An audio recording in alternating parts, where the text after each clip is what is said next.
فرماتے ہیں انہوں نے بڑی عجیب بات لکھی، پر میں بسم اللہ الرحمن الرحیم جو ہے وہ قلم ہے اور اللہ ہاتھ میں دے دیتا ہے، لکھ لے اپنے نوشتے پہ، لوح محفوظ پہ، جا خود لکھ لے۔ تو یہاں تک بہت کمالات اور اس کے نتائج اور رزلٹ ہے۔ مجھے ایک صاحب مجھ سے کہنے لگے کہ میں تو ہر چیز 3 دن میں منوا لیتا ہوں، دیر ہو جائے تو 9 دن، دیر ہو جائے تو 11 دن۔ کہا 11 دن میری آخری، اس نے جو لفظ کہا نا وہ اچھا لگا مجھے لفظ، 11 دن میں میری آخری سیٹی ہوتی ہے، اس کے بعد میری سیٹی گم ہو جاتی ہے، وسل ہوتی نہیں، وسل سیٹی، اس کے بعد گم ہو جاتی ہے، یعنی پھر مجھے بجانے کی ضرورت نہیں پڑتی، اس 11 دنوں میں میرا کام ہو جاتا ہے۔ کون سی چیزیں آپ نے بتائے نہیں تھے؟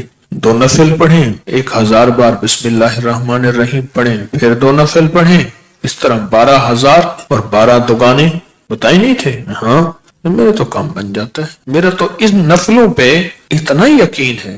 کہنے لگے 5-6 گھنٹے لگ جاتے ہیں یہ بتا دوں، اور پھر عجیب بات کہی، کہنے لگے آپ کی بات مجھے ہر جگہ کام آتی ہے، ہوں یقین والے اور دھیان والے، بس یقین والے اور دھیان والے یہ نفل، کیونکہ بسم اللہ الرحمن الرحیم جو ہے وہ چیز ایسی سعادت اور نعمت ہے، بسم اللہ الرحمن الرحیم وہ چیز ایسی سعادت اور نعمت ہے، اس کے ساتھ اللہ نے عرشوں کے فیصلے رکھ دیے ہیں، جو کرے گا اس کے ساتھ عرشوں کے فیصلے ہیں۔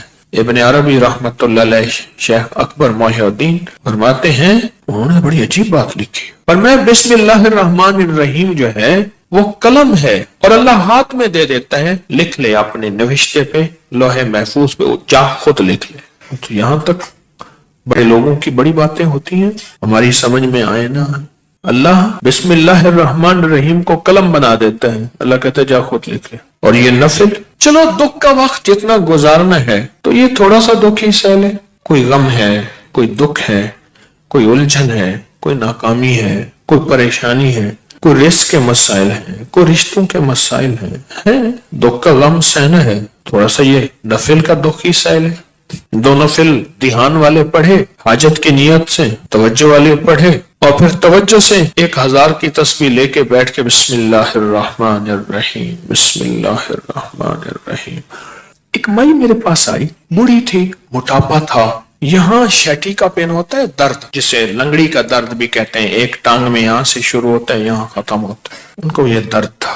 مجھے کہنے لگی درد اتو اٹھتی نا تو چل دی ہے، اتنے تک آندی ہے۔ اب یہ سنا کے کہنے لگی، میں نے اپنی بہن سے کہا بہن دیکھ گل سن، آپا مل جائیے، تیری دھی میرا پتر ہے، تو رشتہ کر لئیے۔ حکیم صاحب تسی خود دسو کہ میری بہن دا طریقہ پہ، اچھا میں سڑیا کہ درد نا اتو چل دی ہے، اتوں میں چل دی ہے، گوڈا میرا پٹھیا نہیں جاندا، پیشاب لئی ورتیا نہیں جاندا، اچھا میں بہن نو کیا، میں دیکھ بہن گل سن، آپا نا رشتہ کر لئیے، تیری دھی میری عمرہ اتے تلے کوئی مسئلہ نہیں، اے ہوندیاں رہندیاں نہیں، اتے تلے کوئی مسئلہ نہیں ہے، گل چل رہی ہے، بھیڑ مانتی نہیں، اچھا درد نہ ایویں چاہ کہ میں نے پھڑ لیا میری ٹانگ، بالکل ایویں نہیں ہوندی، اچھا پھر ٹانگ کر کے دے اور چیخ بھی مارے۔ مجھے اچھی طرح یاد ہے اس خاتون کا درد تھا، وہ بھی ایک درد تھا نا، اولاد بھی ایک درد ہوتا ہے، اولاد ایک درد ہوتا ہے، جب بڑی ہوتی ہے تو ماں باپ کی نظریں سوچیں پتہ نہیں کتنی دل کے اندر غم کا ذریعہ بن جاتی ہیں۔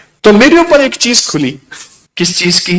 بسم اللہ الرحمن الرحیم پڑھتے پڑھتے نا ایک چیز کھلی، وہ یہ کھلی، اس کو جتنا اللہ رحمان رحیم اور باسین میم ان کے استحضار سے پڑھیں گے، اس کی طاقت لاکھ ہزار کروڑ ارب بڑھ جاتی۔ اب یہ استحضار کیا ہے، اس کو ذرا میں کھولوں گا۔ اگر آپ نوافل یہ ان کیفیتوں کے ساتھ پڑھ لیں، وقت آدھا گھنٹہ اور لگ جائے گا، گھنٹہ اور لگ جائے گا، دکھی تو ویسے ہی ہے، دکھوں کی زندگی تو ویسے ہی گزاری ہے، تو ایک دکھ اور لے لے پڑھائی کا، توجہ کا۔ کیوں؟ توجہ کے لیے اپنے اوپر جبر کرنا پڑتا ہے، جبر کرنا پڑتا ہے، جبر کرنا پڑتا ہے، پڑھتا ہے۔ ایک درویش تھے، انہوں نے 700 والیوم 700 جلدیں لکھی صرف بسم اللہ کی با پہ، بسم اللہ کی صرف بے پر، جسے بے با کہتے ہیں، 700 جلدیں لکھی کہ بسم اللہ کی با کے اندر کیا کائنات کے راز پوشیدہ ہے۔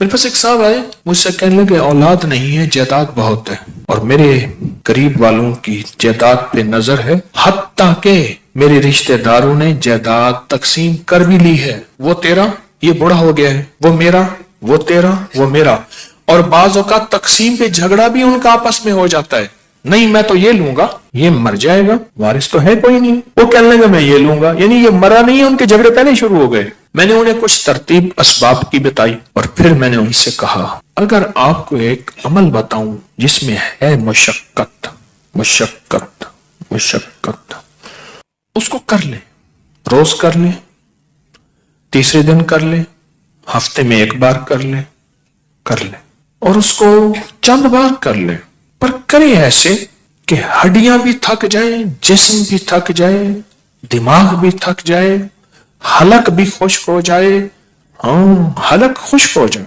اس عمل کی مشقت کا اثر جسم پہ پڑے۔ بس اب میری الفاظ آسان ہے، اس عمل کی مشقت کا اثر، اور اگر اس عمل کی مشقت کا اثر تیرے جسم پہ نہیں ہے پھر سمجھ لے کہ عمل عرشوں پہ نہیں گیا، بس آسمان اور زمین کے درمیان معلق ہے، آسمان اور زمین کے درمیان معلق ہے، لٹکا ہوا ہے، عرشوں پہ نہیں گیا۔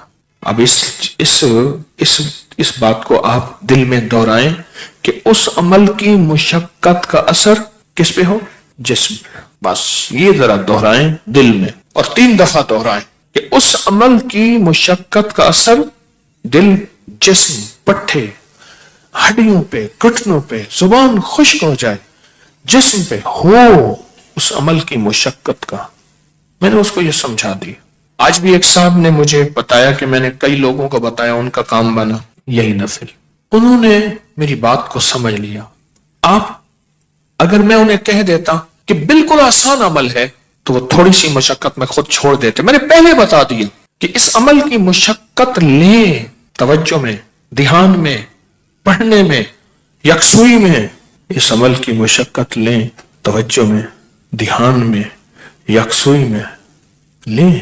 انہیں میری بات سمجھ آ گئی، میں نے سمجھایا انہیں۔ اور جب اس عمل کی، اب ذرا غور سے سنیں جو میں آپ کو اپنا راز بتا رہا تھا، اب آپ کو سمجھ آئے گا۔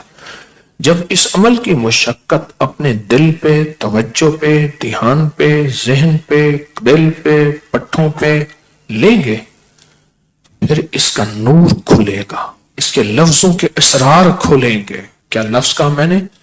اس کا نور کھلے گا، اس کے لفظوں کے اسرار، راز کھلیں گے، راز، ہاں کھلیں گے۔ پھر اللہ کی جیتی جاگتی حیرت انگیز مدد جیگتی جاگتی آنکھوں سے نظر آنا شروع ہو جائے گی، اور لفظ اس میں ذات اللہ، کیا کمال ہے۔ ایک دفعہ اللہ کہا، ایسے ہے جیسے نا کسی پتھر کو، پیسے کو پھینچو تو وہ نیچے جا رہا شفاف پانی میں نظر آ رہا، ایسے اللہ کہا، ایسی گھلتے گھلتے گھلتے جسم میں اس کا سرور اور سکون جا رہا۔ اس عمل کی مشقت لیں، جیسے حجویری محل میں اینٹیں، پتلی پتلی اینٹیں اٹھا کے اللہ اکبر نیچے چلا گاہوں میں لگانے والے، اور وہاں کی صفائیاں، وہاں کی سمیٹنے والے، ایسی اس کی مشقت اپنے اوپر لیں۔ دیکھیں ایک پڑھنے کا طریقہ میں بتاتا ہوں، بسم اللہ الرحمن الرحیم، بسم اللہ الرحمن الرحیم، بسم اللہ الرحمن الرحیم، بسم اللہ الرحمن الرحیم، بسم اللہ الرحمن الرحیم۔ 1000 جو پورا کرنا ہے، 1000 جو پورا کرنا ہے۔ ایک ہے بسم اللہ الرحمن الرحیم، بسم اللہ الرحمن الرحیم، بسم اللہ الرحمن الرحیم۔ اس کی با، اس کی سین، اس کی میم، اس کا ایک ایک حرف اور لفظ اللہ، اور اس کا الرحمن اور اس کا الرحیم، اور اس کی فیض اور اس کی خیر اور اس کی برکت اور اس کی تاثیر اور اس کے فوائد اور اس کے فضائل اور اس کے کمالات اور اس کی کیفیات میرے اندر ایسے اترتی چلی جائیں، اترتی چلی جائیں۔ درمیان میں وضو کی حاجت ہے، وضو تازہ بنا لیں، پانی پینے کی چاہت ہے، کو پانی پی لے، پر اس کو توجہ ہو، اونگ نہ ہو، نیند نہ ہو اور غفلت نہ ہو۔ یہ میرے اوپر چیز اللہ نے کھولی اپنے نام کی برکت سے، یہ کھولی، اور اس کو اس توجہ کے ساتھ بسم اللہ الرحمن الرحیم کو اس توجہ کے ساتھ بس پڑھیں ڈوب کے، نہ ادھر دھیان نہ ادھر توجہ، نہ موبائل ساتھ ہو، نہ کلاک سامنے ہو، نہ گھڑی سامنے ہو، نہ کسی کی آواز کانوں میں ہو، کچھ بھی نہ ہو، یکسوئی یکسوئی یکسوئی، کوئی چیز سامنے میں۔ ذرا یہ پڑھ کے دیکھیں تو صحیح، وقت زیادہ لگ جائے گا، صرف دل کو سمجھانے والی بات ہے۔ وہ کیا سمجھائیں؟ تو زندگی میں دکھ گزارتے گزارتے، زندگی کی تکلیفوں میں وقت گزارتے گزارتے دل تجھے پتہ ہے تو کہاں سے کہاں نکل گیا، تیرا وقت تیری زندگی ایسے گزر گئے، کہاں سے کہاں چلا گیا۔ اے دل، تھوڑی سی یہ مصیبت نہیں، یہ مشقت نہیں، تھوڑی سی یہ برداشت کر لے، چلو مشقت ہی کہہ دے، یہ برداشت کر لے۔ اس دل کو سمجھانا ہی ہے تھوڑا سا، اور کچھ نہیں کرنا۔ بس جب دل کو سمجھائیں گے نا، یہ نفل عرشوں سے فیصلہ کرواتے ہیں۔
شیخ الوظائف کے ہر وظائف کارآمد اور تجربہ کار اور مجرب ہوتے ہیں، ان کو آزمائیں اور اپنی زندگی کو خوشیوں سے بھر دیں، اپنی پریشانیاں، مصیبت اور غم کو دور کریں، اپنی خواہشوں کو پورا کریں۔ آمین، جزاک اللہ